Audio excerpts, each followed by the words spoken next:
Spectacular. I mean, I can't gush enough about this documentary. It's Joan Rivers, A Piece of Work. And it's just, well, it's had the most phenomenal reviews. Yeah. It's just incredibly revealing. I'll tell you what, this will just give you an idea. This is, I think, you celebrating a birthday. We've got a little clip. Happy birthday to you. Happy birthday to you. Age? It's the one mountain that you can't overcome. It's a youth society, and nobody wants you. You're too old, you're too old, you're too old. If one woman comedian comes up and says to me, you opened the doors for me, and you want to say, go fuck yourself. I'm still opening the doors. That's great. You're very well. And then I had Thank you very much. So, like I say, it's really hard to... It's really hard to pick a clip. It's really hard to pick a clip. It's just, everyone keeps saying, what's it about? And it's about show business, but it's about survival at any cost. And people have seen it 2 or 3 times, not because of me, but because they see themselves having to continue. Yeah, and honestly, I can't... It's just brilliant. It is on More 4 on the 9th of November, but also will be available shortly on DVD. Yeah. And it is really kind of... It's no holds barred. It's incredibly revealing. I mean, even that birthday thing, I've never dared ask you on the show. Well... I mean, no, but like, so now, how old are you now? I'm 77, and... oh, don't... I bet... Oh, don't! That is... all that... I think they applaud because they know they're going to live longer than me. You know, they go, oh, good for them. Or in New York, they applaud because that means there'll be a new apartment on the market soon. I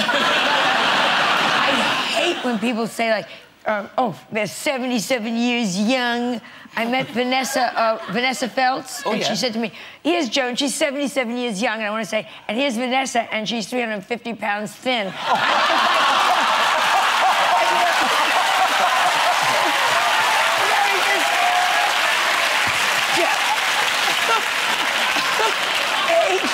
Age sucks, and you have to face it.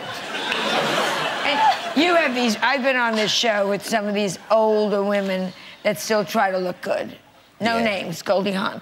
And she's my friend, and she says to me, would you believe I got a grown-up daughter? And you go, yes! Yes! And lower your skirt, your nipples are showing. I mean... There goes the Goldie Hawn booking. No, but age sucks, and you gotta face it.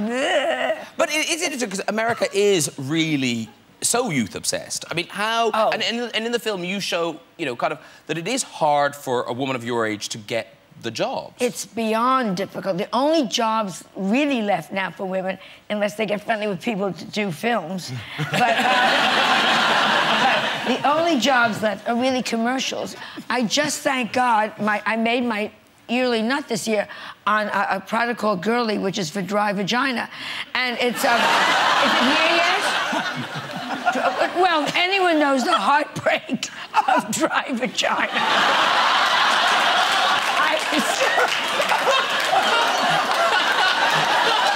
I was perfect for it. Camels follow me home.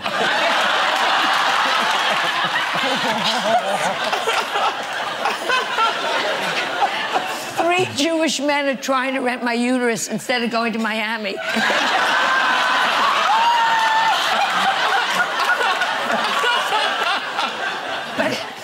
And there's... Thank God for these commercials.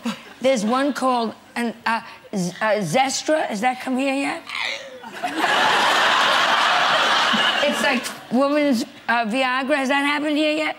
It's women's Viagra. And they had this big discussion with me. Should they make it in pill form? This is honest to God truth. It was in the newspapers. Pill form or cream, because they didn't know which would do better, and they finally decided, these idiots, will do it in cream, because if it's in pill form in a bar, a man can drop it in a woman's drink and she won't know it. But if you're in a bar and a guy goes, so where you from?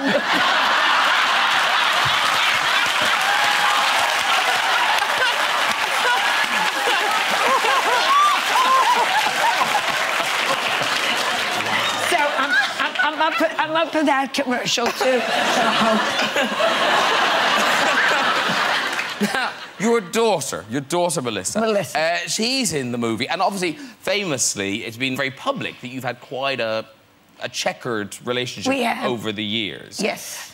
So, how are things now? Is everything good now? You know, we went through a lot. My husband committed suicide, which is in the film, and we're very strange. Now we're very close, and we're doing a show together, as a matter of fact. But we're doing this.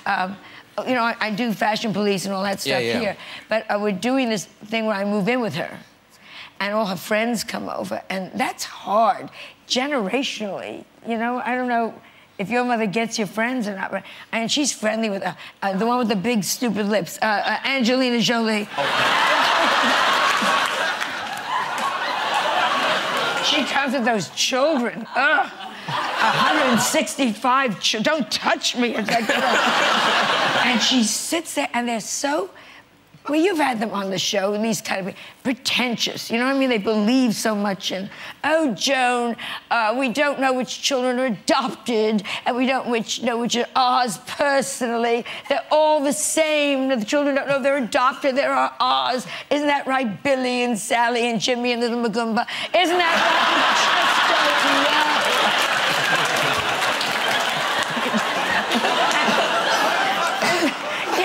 These are Melissa's friends, and I try to be nice. I try not to say anything, but you want to go, Melissa, I can't stand these people. You know? But it is funny that, I mean, you're joking, but you are her mother. I mean, that's the weird thing, you know, Joan Rivers is her mother, which, you know, that's going to shape a life. It has. Yes. Yeah, it's difficult for her. Because, Johnny, your dad, I mean, he wasn't Joan Rivers, but he was quite out there, your dad, in terms of forming your practical joking thing. I don't know how I'm supposed to follow that. I just want to get something out of the way real quick. Yes. Oh, don't. Oh, don't even go there. What did your dad do? What did your dad do? My dad was, you know, he was a big practical joker, and he's my idol. And he had a tire company, and he would prank all his workers. He would make them laxative milkshakes and send them letters from the VD clinic. But it was just a rubber stamp VD clinic and saying they had contracted a venereal disease. You have to list your last 10 partners. Signed, Dr. Harlan C. Titmore. There was almost a couple of divorces over that horrible letter. But the thing he did to you, though, that... Oh, right. I was I was graduating high school, and I was sleeping on the couch, and I felt something go right through my lips, and I look up, and Dad acts like he's zipping his pants. He would take a hot dog and heat it like 10 seconds in the microwave to get it lukewarm. And then he would just laugh, like he was his own biggest fan. He would laugh. That is a funny thing to do. Yeah. Yeah. Because your mother... Because how long does it take you to get into Nan? It's probably a couple of hours. Old man? On the first movie, it was 3 hours. Now it's like 30 minutes. Yeah, it does get quicker. It does get quicker. Well, I am the old lady, so I don't... It's difficult at this age, you know? No, I was just going to say, it's just... the only good thing about older dating, the only good thing for the women in the audience, because everyone thinks you're old, there are no one-night stands, because just to get the old guy out of the car, into the house, up the stairs, on you, off of you, re-diapered, back in the car, and all. 4 days.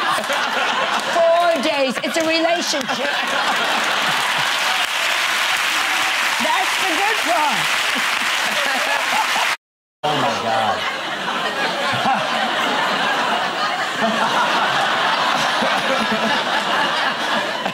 What's the next one? Ooh, hello. Oh. So that's that thing where, you know, Dad needs to be careful not to roll over and squash the little bubba. Okay.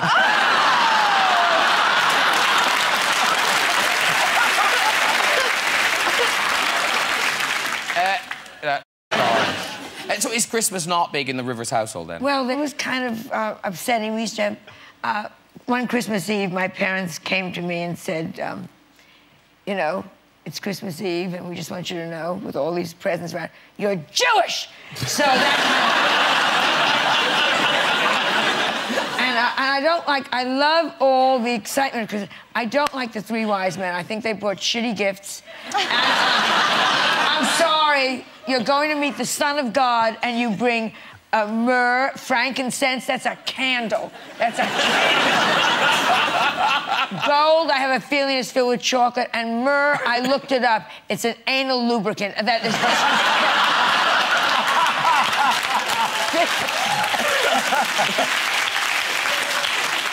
Which makes sense. 3 men, long trip, yes. It makes sense.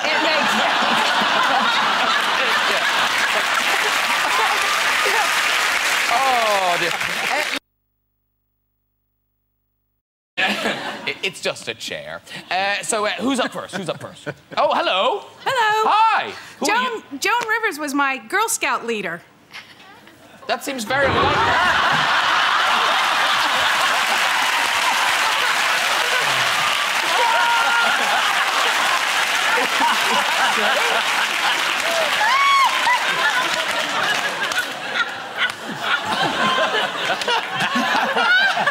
Does she mean really you or someone called Joan Rivers? I don't know.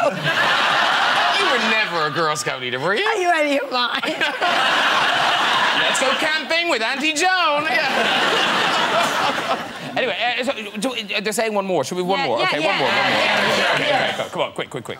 Oh, hello. Hello. Hi. Oh, hello. Already, see now, isn't it funny? I like this woman. She's got a coat on. Oh, she's got a coat on. She's ready. She's ready for the off. What's your name, nice lady? Jackie. Jackie. Good on you, Jackie. And what do you do? I'm a journalist. Ooh. So be gentle with me. What sort of journalism do you do, Jackie? Well, I'm a sub-editor for the Sunday Mirror.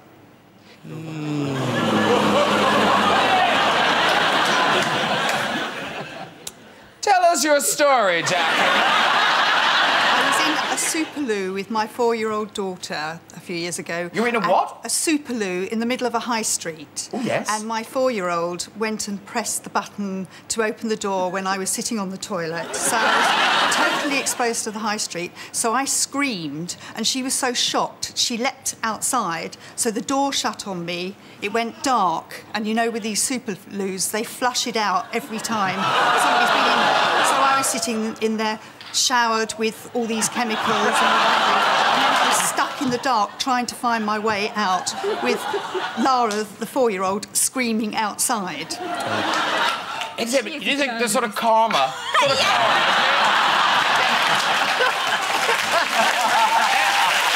Should we do it? Oh, why not? Yeah, go on. There you go. Well done, everybody. If you'd like to join us on the show and have a go with the red chair, you can contact us via our website at this address. Listen, thank you to my fantastic guests tonight. Joan Rivers, Johnny Knoxville, Catherine Tate, and Red Shop Boys. Got a great lineup as well next week. Colin Farrell, Daniel Radcliffe, Rod Gilbert, and Rihanna. Join us then. Good night, everybody. Bye-bye.